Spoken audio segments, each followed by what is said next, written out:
This episode is brought to you by Apple Watch. Finally, a watch that doesn't appreciate in value over time. Apple Watch. You are listening to Questionable Material with Jack Helmuth and Brian Sack. This episode, professional wrestling, news you missed, an interview with the head of tourism for the Dominican Republic. Hi, Jack. Nope. What do you mean, no? I'm not interested in talking to you today. I'd like to talk to you today. Nope. Let's talk. Nope. Let's work this out. Nope. I don't think our listeners want to hear that. I want to work it out. Okay. Here's the thing. What?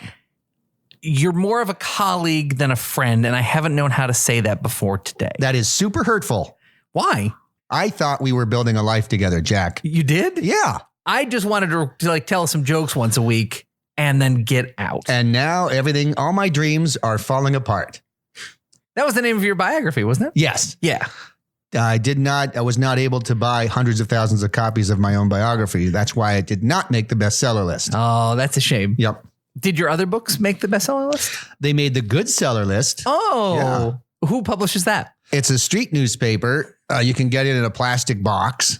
It's available on many corners unless the hobos have taken the plastic box and brought it over to the Google Wi-Fi kiosk and put it on its side to kind of create like a lazy boy that they sit on. Oh. As they enjoy the free power from the Google Wi-Fi kiosk. I can tell from the detail of that story that this is something you encounter and it bothers you. This is something every person in New York encounters. So Google, for those who don't know, Google came in to the city and they put up these little mini towers, like all on pretty much every block. Okay. And they have little digital ads on them and they offer free Wi-Fi. And they also have 2 USB ports. So you can plug in and charge your phone. It's awesome.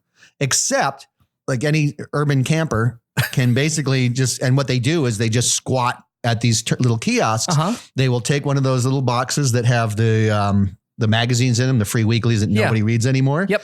They will drag those boxes over to the kiosk. They'll lay the box on its side and they'll sit on the box. They'll plug in their thing into the USB, get free power and free Wi-Fi and just chill. Wait. How, if they're homeless, can you still say homeless? They are home deprived. Okay. So the home deprived people have things to plug into a USB port? The majority of the people you see camping out in the street have phones. Wow. Yeah. Okay. That is actually interesting. And so now what is you said urban camper? Yes. Is that different than a home deprived person? The majority are either mentally ill or drug and alcohol addicted. Yep. Statistically.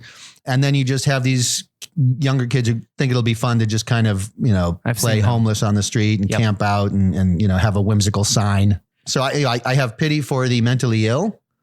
And I also feel badly for the drug addicted ones, although you should not give them money because if you look at the statistics, it almost always goes to drugs and or alcohol. But what if you want to support the drug and alcohol economy? That's what I do. Yeah, I give them little bodies of Johnny Walker.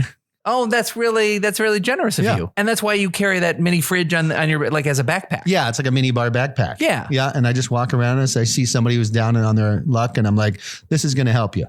Oh, it's really nice, man. Yeah. Literally on me. But you don't offer things like sandwiches. No, because those go bad. There are going to be a few listeners who are going to hear your take on homelessness and say, wow, you're very insensitive. But what you're doing is you're using facts to base your opinion on. Yeah, if you look at facts, you'd see that the majority of them do have drug and alcohol problems and or mental illness problems, sometimes both. But for those of us who don't like to use facts, we just like to use what we call the feelies. Right. You're making us very angry by what you're saying. Definitely comes across as cold and insensitive. If you look at like a 22-year-old who's sitting on a corner reading a copy of Jack Kerouac and smoking a $13 cigarette with his phone next to him and a whimsical sign. Yeah. The ones that bother me the most are the ones that say veteran. Yes. First of all, we do a terrible job of helping our veterans for all the pride and glory we talk about and hooray the troops and support this. And, we do a lousy job with follow-up. So now, is it true that you also really hate it when you see the veteran side because you're no fan of the American military? You're more of an Iraqi National Guard type of guy. When I see, see veteran on a cardboard sign, I'll walk up and I'll just start speaking to them in Arabic. And then they'll look at me often quizzically. Right. And then I'll be like, I'll switch to English and say, wait a second, are you an American veteran or are you a Republican Guard? Right. And they're like, no, I'm U.S. And I'm like, oh, and I'll just like curse in Arabic and storm off. Right. Yeah. And then as I'm walking away, like, any chance you're a Baathist? And they'll just look at me like, what? Wow. Yeah. Well, good for you. They're not my principles, but good for you for having your own. Yeah. How are you doing? How are you feeling these days, Brian? I'm feeling great. Oh, good. Had a root canal. Oh. No, actually, I had a root canal excavated and another root canal done. Oh, is that true? Yeah. Oh my gosh. There is a God. Because that's what I prayed for. You were praying for me to be punished for 90 minutes? Yeah. Oh, well, it came true. Wow. Oh my gosh, we're all going to heaven, you guys. I mean, not you. But and I've got it's called tinnitus. Uh-huh. I think most of us call it tinnitus. Yes, most of us do. But in chatting with the doctors, they call it tinnitus. Okay. And what a pain in the butt that is. For those who don't know, it's a ringing in the ears. You said before we started recording that this has been driving you crazy this week. I know I've had tinnitus before, like it just kind of like a ring, but it's been very subtle. So it'll ring and then go away? No, this doesn't go away. This starts the moment I wake up and it lasts until I go to sleep. And it is equivalent to that tone you hear when you see color bars on a television set. Yes. Like, it's like that little bit higher frequency, but that steadiness, and it is there all day long. So, and what are you doing tonight? I'm going to Billy Joel. Oh, so you're going to see a Billy Joel concert with tinnitus. I'm taking the kids. I want the kids to see Billy Joel because this might be one of his last tours. Yeah, going to a rock concert in Madison Square Garden probably is not a great idea when you got this issue. Did you talk to a doctor about that? It's still rock and roll to me. I've already been to an ENT and an audiologist. Okay. Can you do a Weird Al version of a Billy Joel song about your ear condition? A Weird Al Yankovic version. Yeah. So just like a Billy Joel. Okay. Yeah. Okay. You may be right. It might be tinnitus, but that's just not the diagnosis that I'm looking for. Give me a pill. I want to kill this. You may be right. It could be tinnitus, but I can't live with it, doctor. Kill me. Wow. Yeah. That's Billy doesn't usually go that dark. No, he doesn't. No. It's usually just songs about like ladies are getting ripped off by his manager. I do not like the tinnitus because it's always ringing and I can't hear singing. I do not like this tinnitus and I want to shoot myself. Wow. Yeah. No. I feel like there's a theme in these Billy Joel songs. Yeah. Put me out of my misery. Oh, goodness. So, Brian. Yes, sir. Now, I know that you just had... yeah, I love when you get this smile on your face because you're about to throw me some kind of curveball and you just get this devious smile on your face. A curveball? But this is your life I'm going to be talking about. You certainly know it. Here we go. So you had just a very exciting thing also in Madison Square Garden recently when you tried out to become a professional wrestler. Okay. And for the WWE open call that you went to. Yes. And I'm really excited to sort of hear about your experience and to talk about your decision to try to become a professional wrestler. Uh-huh.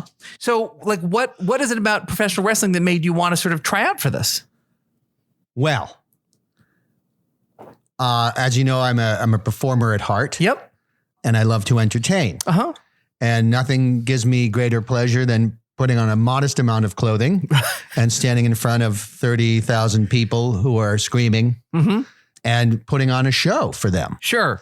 I like the competitive aspect of sport, but I also like the scripted aspect of theater and knowing how it ends. Yeah. I don't like any surprises. Of course. I know. I want to know if I end the season a hero or a heel. Yeah. So professional wrestling truly appeals to me. So what character? Because you obviously have to go in with a character. That's one of the requirements of auditioning for wrestling. That character will then have his own storyline, have his own wrestling moves, all sorts of things. So tell us something about your character, your wrestling character. My wrestling character. My wrestling character is called the Accountant.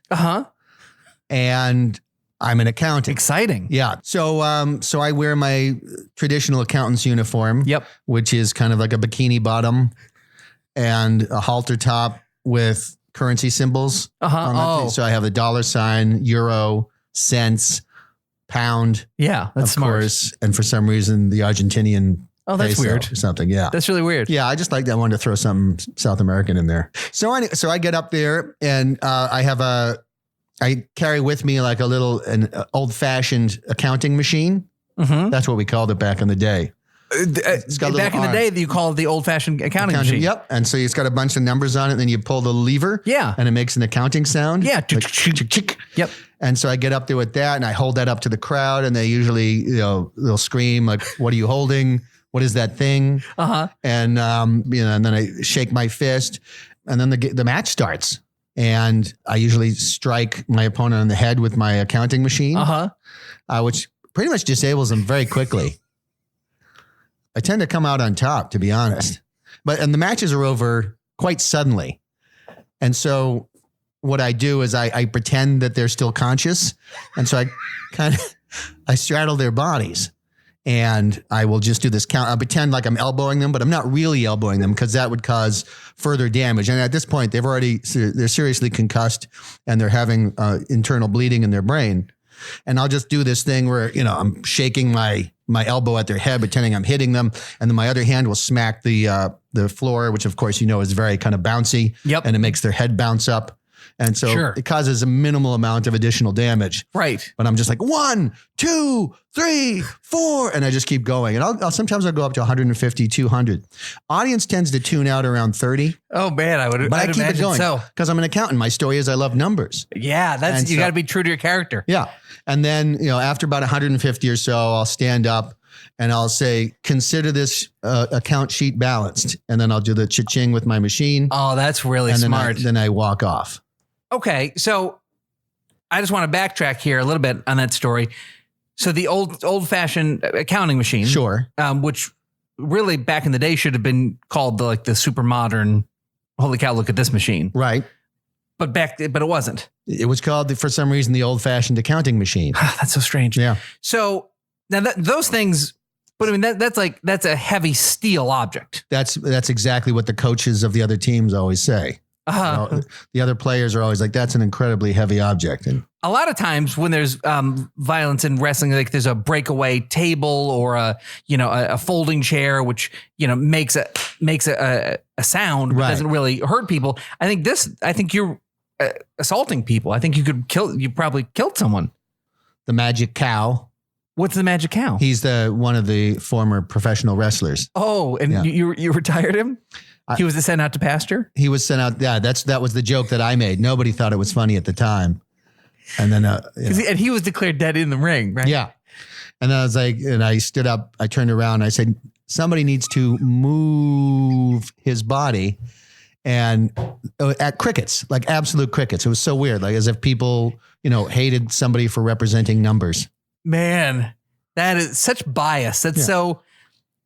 That just speaks to the worst of American society these days, that a man of numbers can't be celebrated. Yeah.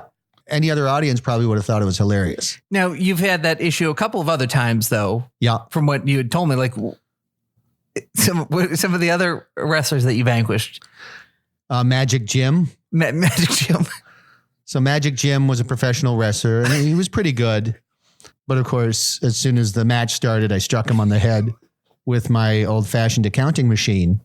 And he dropped, and I did my counting, and then as I was doing my elbow thing and smacking the floor, I was up around 83, 84. Yeah, it was really weird. I watched the light in his eyes just turn off. Oh my gosh! And I knew that he had passed, and I just stood up and I said, "I think Magic Jim's soul has disappeared." And then people just kind of sat there in a stunned silence and really didn't know what to make of it. And then for a while, people started to, they were waiting for him to get up. His coach came over, ran some vitals tests, and it was obvious that he wasn't coming back. So sad, but it's wrestling. Anything else? Well, it seems to me like, what happens to you after the match? Because I would think maybe local authorities would want to detain you. What are you just allowed to go about your day? Yeah. I do have a lot of pending court cases. We're trying to coordinate the court dates with my schedule as a professional wrestler, which has me all over the country. Now, when's your next match? Next Thursday. Okay, and do you know yet who you're fighting? Yes. The Whistler. Oh, the Whistler. Yeah. And have you guys sort of like planned what that match is going to be? So he does this thing where like when he's about to strike you, he whistles. He does this thing. And then he does this move. Okay. So that's his signature. So they're going to start the match. He's going to go. And then I'm going to strike him on the head with the old fashioned accounting machine. And he's going to drop to his knees and fall forward. And then I'll stand there for a little bit, waiting for him to get up. The audience has kind of come to expect this. And so they get really quiet because they don't know if they've just seen a death or if it's a performance. And so I wait. And then at some point they all realize that the whistler whistles no more. I'm like 12 for, I'm really enjoying professional wrestling. Do you have a joke for the whistler? For when you defeat him for the audience? Sorry, I'm just moved. It sounds like laughing out. I'm just crying because I love I love wrestling. It's just sad to see what's happening to it. Go ahead. What are you going to say to the wrestler? Yeah, I would look at the whistler and say,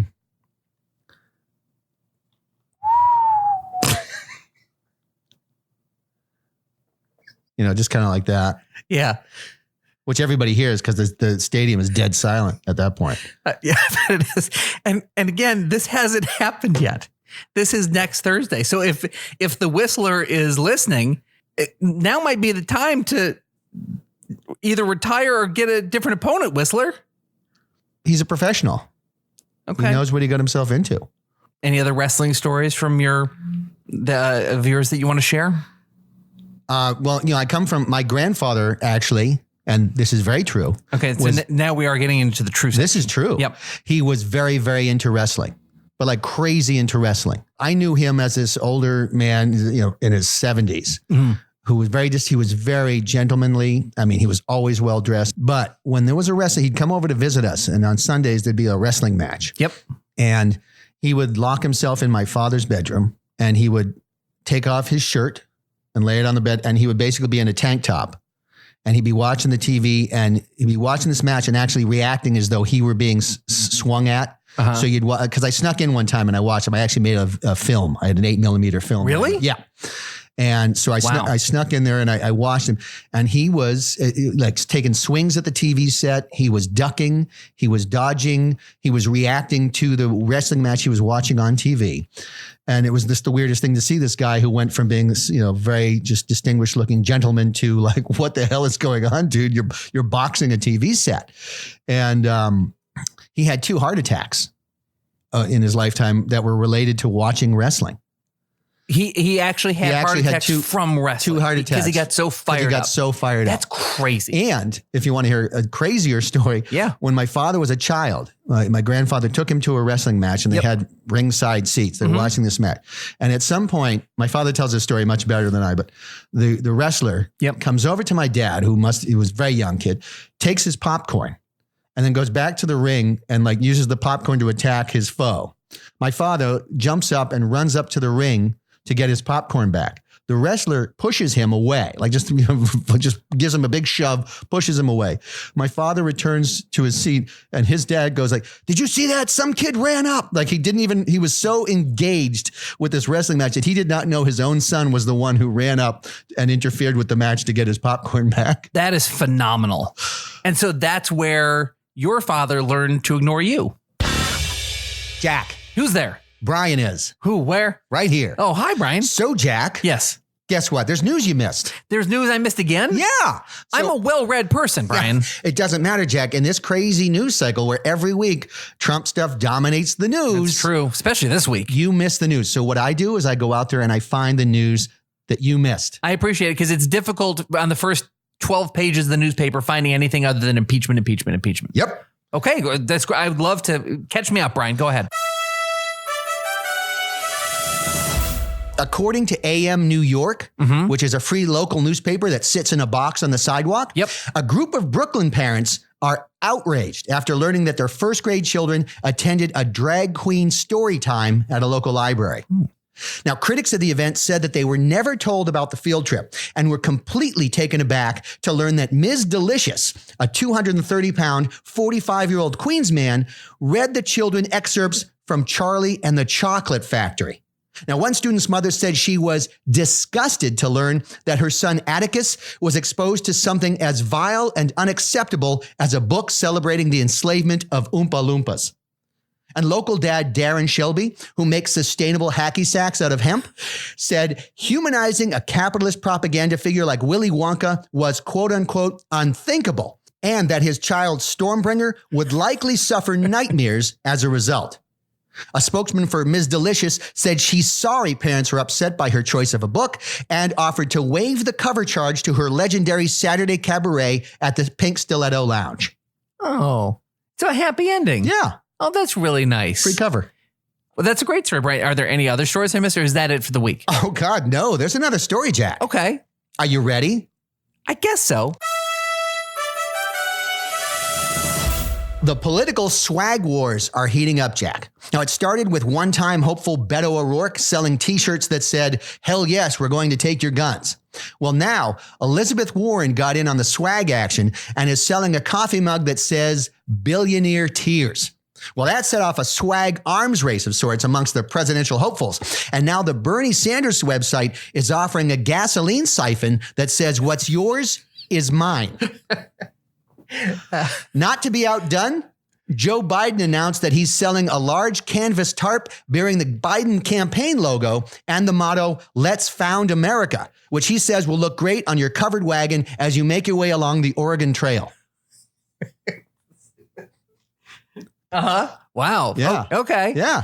Now, that's interesting. And so Bernie just wants you to suck gas out of cars. Suck the gas out of other people's cars. Okay. And it's yours. What's yours is mine. That's really, and how much is he charging for that? That is $39.95. Okay. that seems reasonable for all the money you're going to save in gas. Absolutely. It pays for itself. It's $3 something a gallon if you want the super premium. And even if you don't support Bernie, I think maybe it's worth a visit to the website for that. I would. Yeah. I spent a lot of time there yesterday. Yeah, I bet you did.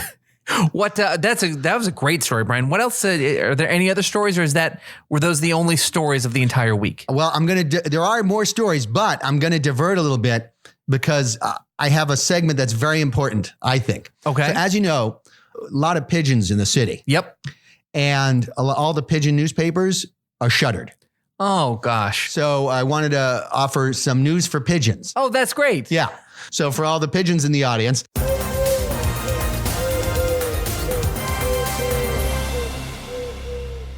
Laszlo McFootmissing of Midtown passed away Thursday after drinking a green liquid with cigarette butts in it at the corner of 56th and Park. Cause of death is unknown. Ryan Oily Feathers of Gramercy discovered an uneaten French fry on the road near Barnes & Noble in Union Square. He was able to eat half of it before he knocked it into the gutter. Oh. Now, Herb One Eye reports that the pigeon proofing under the awnings at Macy's has been significantly deteriorated. He says the awnings now provide excellent protection from the elements and ample room for shitting on passersby. A large gathering near Bleecker Park was disrupted Monday when it was violently charged by an agitated young human. Sources say the incident was unprovoked.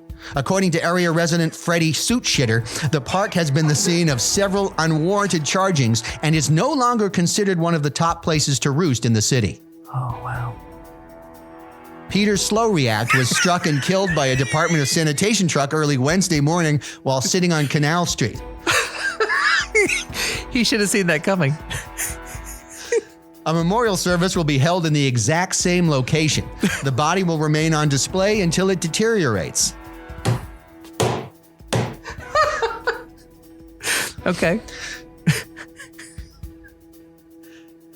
News for Pigeons regrets the passing of Norma Bread Lady Borelli, whose combination of loneliness and insanity made her a Central Park legend. Her generosity will be missed. A memorial service will be held Thursday at the Fountain, with catering provided by nearby humans dropping half-eaten bagels. And a correction. The pile of breadcrumbs reported yesterday near Arturo's Pizza at York and 85th was actually a pile of sawdust. We apologize for any confusion.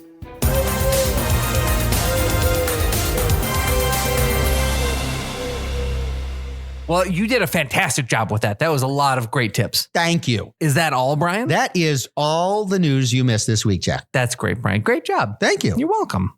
So today I'm really excited because we are going to be talking to a person sort of peripherally in the news, but it's a topic that has been in the news for the last 6 months or so, and that is the Dominican Republic, Brian. Mm-hmm. What do you know of the Dominican Republic and what's been happening over the last 6 months or so? I know that they've been having some issues with, I guess, crime, people being poisoned by minibars, perhaps, dying suddenly, strangely. Yes. So it's just the spate of Americans going to the Dominican Republic and dying from all sorts of reasons known and unknown. And there was just another thing in the news this week that I'm sure you saw here's some news that you may have missed. Another tragedy in the Dominican Republic. The New York Post is reporting that an American teacher was found tortured and murdered in the Dominican Republic. Tortured and murdered. Yep. No, it's news to me. I hadn't seen that one. Yeah, so that was just in the news yesterday, as a matter of fact. So and then, somebody tried to kill Big Pappy. David Ortiz? Yes, someone tried to kill David Ortiz. He was messing with some drug dealer's lady or something. Well, it was a little sketchy. Well, we don't know. Super sketchy. Yeah. So clearly lots of bad press coming out of the Dominican Republic. Not a place maybe where Americans, it was a vacation destination for many. Maybe not so much now. So we're going to be interviewing the head of tourism for the Dominican Republic. That can't be an easy job. No, it can't be. Wow. Yeah, okay. Exactly. I'm interested. I can't wait. So why don't we bring him out here right now? Like I said, he is the... What? What's that sound? Helicopter.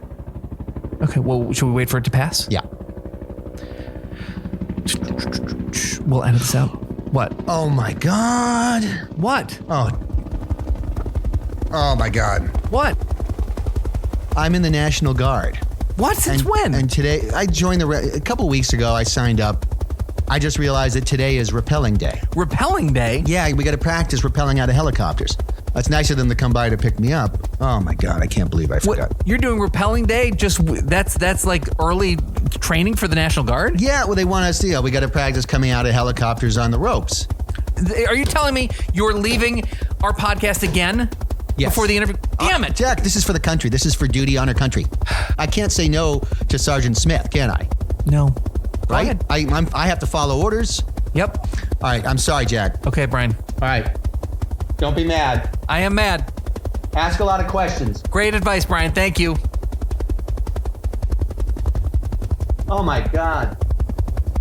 So long. Such a long rope. I wish I had gloves. All right. Get out of here, boys.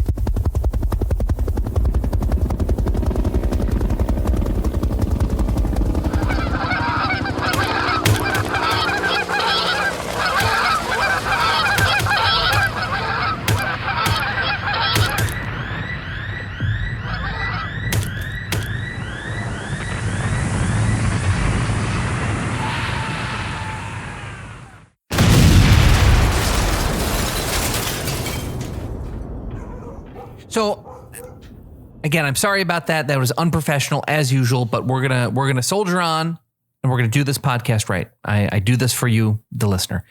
I'd like to welcome our first guest, Xavier Santiago, the Director of Tourism for the Dominican Republic.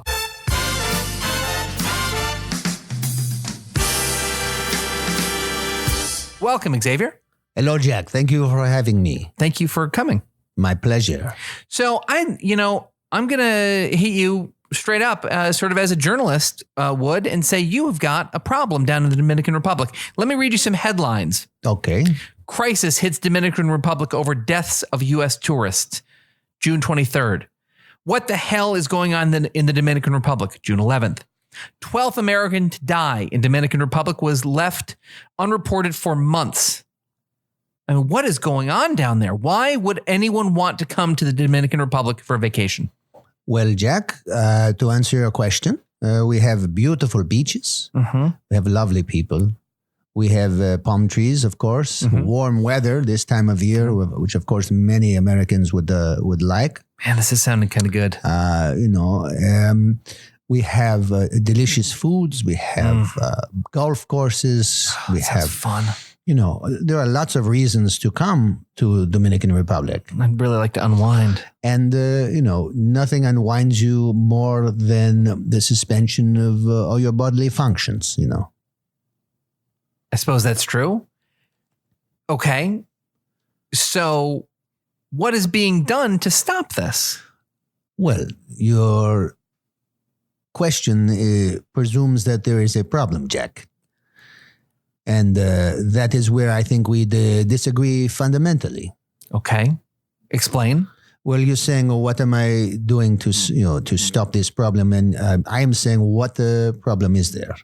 Well, American tourists dying in the Dominican Republic. There was just a new story this week of a woman being tortured and murdered.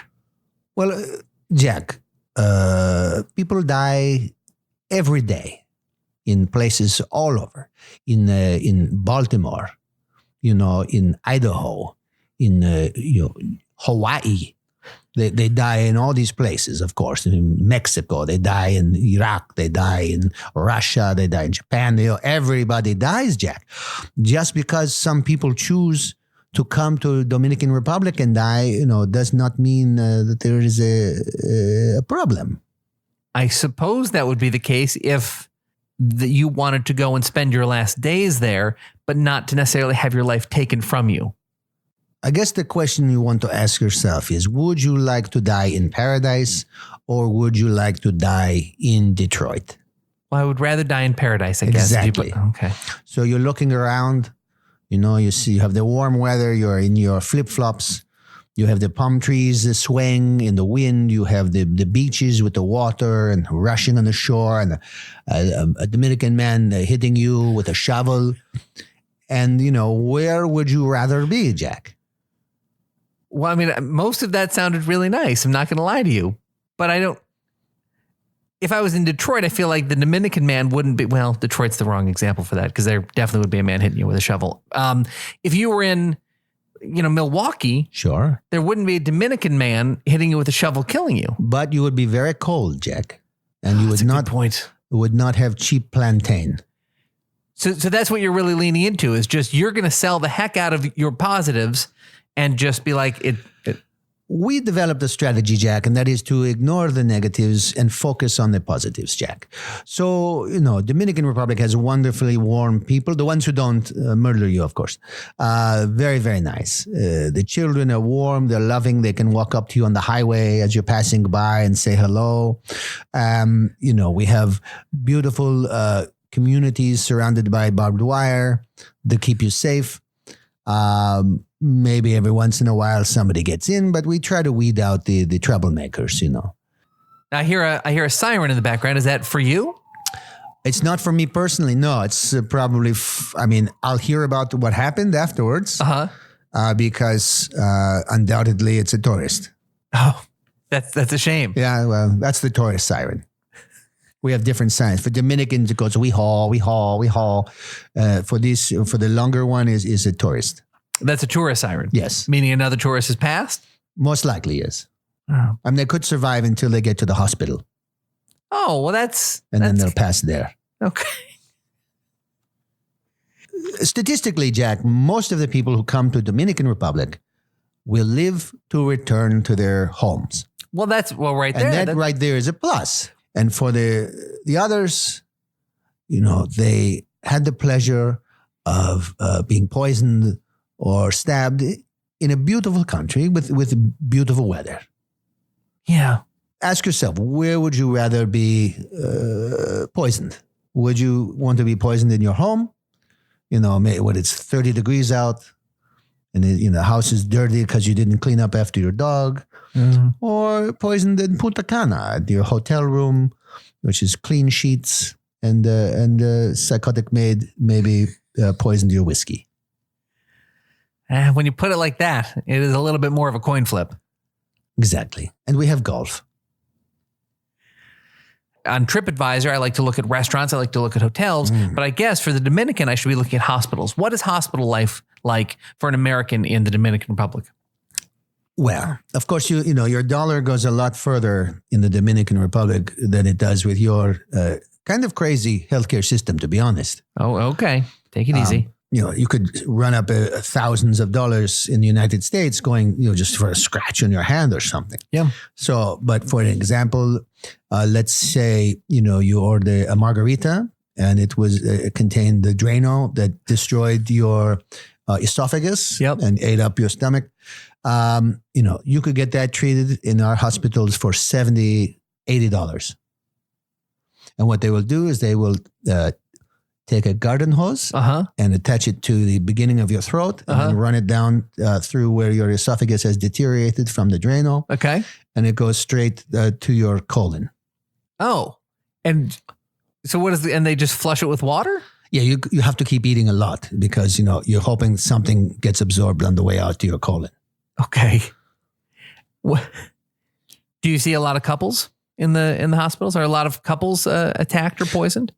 I don't see a lot of, okay. To answer your question, yes, a lot of couples are attacked and poisoned. Do I see a lot of couples in the hospital? No, because usually one of them dies on the way. Oh. So I see maybe one or half of the couples. Okay.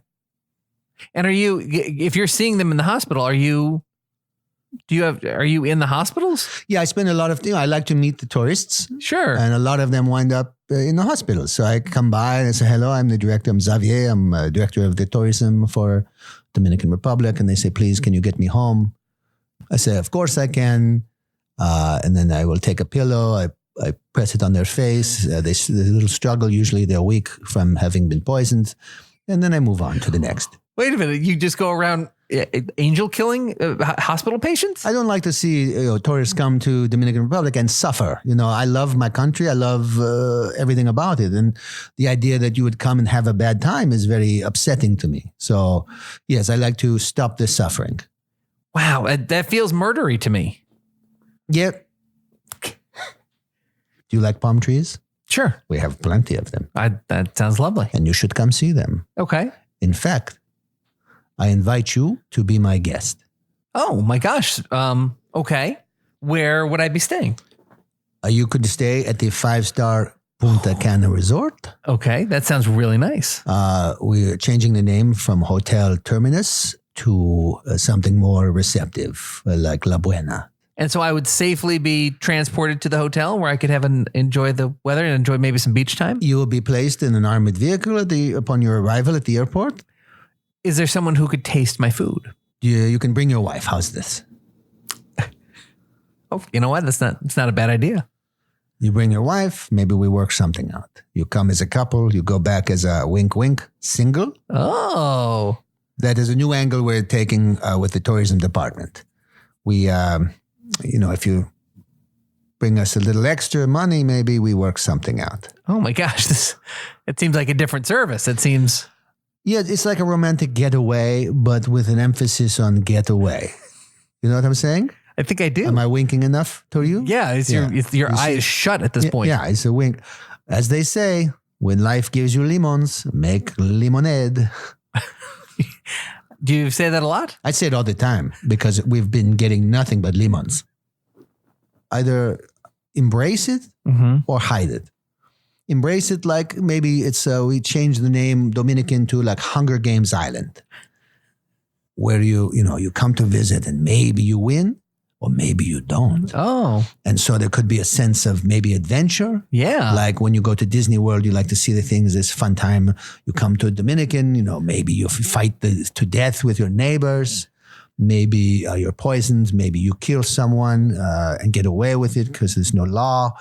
Something like that. So that is one concept we've been thinking of. That's not bad. Hunger Games Island. Okay, smart. I'm not sure if you can get the rights, but go on. The other was simply denying everything and just saying, no, that didn't happen. What are you talking about? Now, are you planning a big advertising buy to sort of like get people to come down? It's winter. I mean, this is your busy season. It's the winter time. We're heading into winter at least. The cold months are here. This is when you see the big spike in tourism. Yes. And so do you have a big new ad campaign, a new way that you're going to approach this? We have a campaign that says, please come to Jamaica. But you're the Dominican Republic. That is correct. But you get on the plane to Jamaica. We give the pilots a little something, and they land on Dominican Republic. And no one would really know. Nobody would really notice. It's an island with people on it. talking and selling you marijuana. And so, you think you're in Jamaica. And then, your wife disappears. You suffer some horrible poisoning. You say, I don't like Jamaica. And you fly back home. Like, Jamaica's terrible. They tried to kill me. And it's not Jamaica. It's Dominican. It's kind of ingenious. A little devious, of course. Yes. It is. I'm not saying I approve, but I do say I admire it. Thank you very much. Yeah. How can you use the murders to your advantage in your advertising, in your literature to get people to come visit? Very easily, Jack. So when someone says, Jack, I have been to the top of Mount Everest. Mm-hmm. What do you think about this person? I think they're brave and maybe a little crazy. Exactly. So when someone says, I went to Dominican Republic, what do you think about this person? I think they're very crazy and a little brave. Exactly. So it's just like Mount Everest. And so our ad campaign is Dominican Republic, just like a Mount Everest, but closer. Oh. Yes. Oh, that's really interesting. Yes. And we also have a lot of Sherpas now. We brought a lot of Sherpas to help. Oh. They're going to help you carry your wife if she's dead. It seems more likely by the second here. And on the upside, unlike Mount Everest, the Dominican's not covered in shit. But is that true? No. Have you seen the highways? All right. Well, you have an audience right here. Is there anything before we let you go? Yes. Is there anything you'd like to say to our audience of potential tourists who might be thinking about coming to the Dominican this winter? Of course. Do not fear death. Death just cuts the cord that binds the human soul to the earth. If you come to Dominican, perhaps you can set sail. Did I just have the opposite effect of scaring the crap out of anybody? Yeah, I'm scared. I don't want my soul to set sail. Maybe that's not good. I have to work on my outro. It's very nice talking to you, Jack. I hope you come to the Dominican. I hope your listeners come to the Dominican. I hope they do not die. I hope you have a good time. You play golf. You have food and drink and swimming and surfing and snorkeling and all the wonderful things our island offers. And if you are killed, you'll have my apologies in advance. Please leave. Will do.